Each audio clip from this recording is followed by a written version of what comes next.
Hi, as you mentioned, I went to Washington, D.C., so this is about my experience there. I went through the Capitol Hill internship program, and with many great things. It all started as an application, and it was a huge process that I had to go through, getting recommendation letters, as I'm sure that many of you had to do for yours. But I mean, it wasn't pleasant, I guess. And to continue on with this unpleasant initial experience, my internship interview was over the phone, and I had my tonsils taken out a few days earlier. So my head was in a fog. I was in lots of pain, and I thought that I bombed it. So I don't know if it was the painkillers or if I don't know. I just started bawling, took more medicine, and went to bed. But it turned out that I got the job. So we have different classes that we take. I'm sure many of yours you also did. My course was the People, Politics, and Culture in the Arab Nation. And this was the spring of last year, so 2011. And I'm going to explain a little bit more about what was going on in DC at the time. But it was an amazing time to be there just in DC, but it was also amazing to be talking about the Middle East at that point in time because a lot was going on. I had two homes there. The Chip House was the 510 C Street, but I was put in overflow housing, the Washington Internship Student Housing, and it's the big blue, ugly one, or gray, whatever color you want to call it. But it was really nice to kind of experience that because I was put with students in other programs, and so I met a lot of people that way. And my place was all the way up to the top. So when I got there, I had two 50-pound bags that I had to go up 4 flights of stairs with. And oh my goodness, those stairs are narrow. So my first steps in DC, much like the application process and my interview, I grew up in a very small town, as Stephanie said, and so I was very trusting. I set my purse down, and lo and behold, my credit and debit cards were stolen, and all of my cash. And so I was in a new city. Luckily, I had my phone still. I had no money and no way to get money, and I was terrified. The next day, I got locked out of my apartment. I still have my keys from this experience, but I got locked out of my apartment, and I didn't have my roommate's phone numbers yet, so I was sitting for a few hours outside of my apartment in the cold.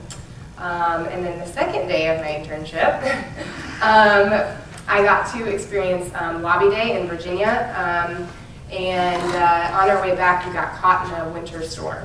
And I don't know if any of you have been in Washington, D.C. During storms, but the entire city shuts down. And we just happened to have the good fortune of the car breaking down, so I ended up walking in this winter storm to find the metro, which luckily was still running, and I made it home very, very late and very, very cold. But on a more positive note, the political climate of DC was very American-oriented. Here I'm pictured at the NRA station at the Conservative Political Action Committee. I'm not conservative. My roommate was, and she convinced me to go. I had no idea what it was, but it was definitely an experience. I saw a look-alike of what's her name? Oh, Sarah Palin. That was pretty exciting. And I also saw Ron Paul and a few other head honchos there, so it was fun. But what I kind of liked the most was the difference between the nightlife and the city during the day. Obviously, it was gorgeous all the time, as you can see in my pictures. The Washington Monument, which is beautiful, and then at nighttime, the lights just light up the city because there are monuments everywhere, there are statues everywhere. It has a lot of culture and a lot of history, so it was just very, very pretty. So I got my internship at Shared Hope International, and they work to fight human trafficking around the world, but it just so happened that my semester there, they had a grant from the Department of Justice, and they were working on the domestic issue of human trafficking, or more domestic minor sex trafficking. So it really opened my eyes. I kind of went there expecting that I would be, you know, in America working to fight human trafficking around the world. And when I was fighting trafficking at home and seeing in the news that there was trafficking in Iowa and there was trafficking in Chicago, and it was very eye-opening, and I guess kind of an experience that I never would have gotten without studying abroad, or studying on campus, I guess. I also got to be on the Maryland Human Trafficking Task Force, which is just kind of a group of people who get together and talk about human trafficking issues. Some of the people that were on my committee were FBI agents and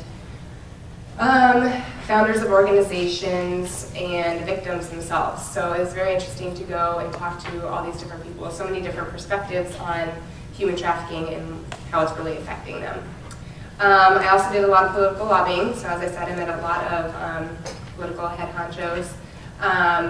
And my major project, I guess, while I was there was a Maryland human trafficking resource guide. And so I compiled over 500 different organizations within Maryland that could potentially assist victims when they were in need. And it was the longest process that I've ever been through. They asked us to put everything in this Excel sheet. So I had to find contacts, I had to find location, what they did, if they were bilingual, multilingual, if it was a hospital, if they provided mental or physical health care. It was very, very extensive. All the things that I learned from my experience, lost and learned.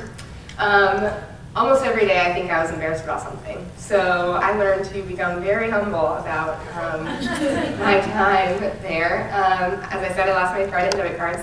I lost way too much money and my ignorance about human trafficking. I also learned that having a support system back home and having friends and family to be there for you was amazing. And I also learned that I can get through anything. As I said, the beginning of my experience almost sent me home, but I kept trekking, and I'm really, really happy that I did. My final steps in DC, it was really hard saying goodbye to everybody. As Stephanie said in her presentation, we kind of created a family in our program. And with spending so much time there, I acquired a lot of things. So sending flat rate boxes home was awful. But again, there was no other way for me to get everything home. And then to save money from all the money that I lost, I took the Amtrak, and oh goodness, I will never do it again. So bringing it all home, I got all these connections and friendships. I am on a committee now in Eastern Iowa that's a task force, and I'm going to come to Chicago and hopefully work here.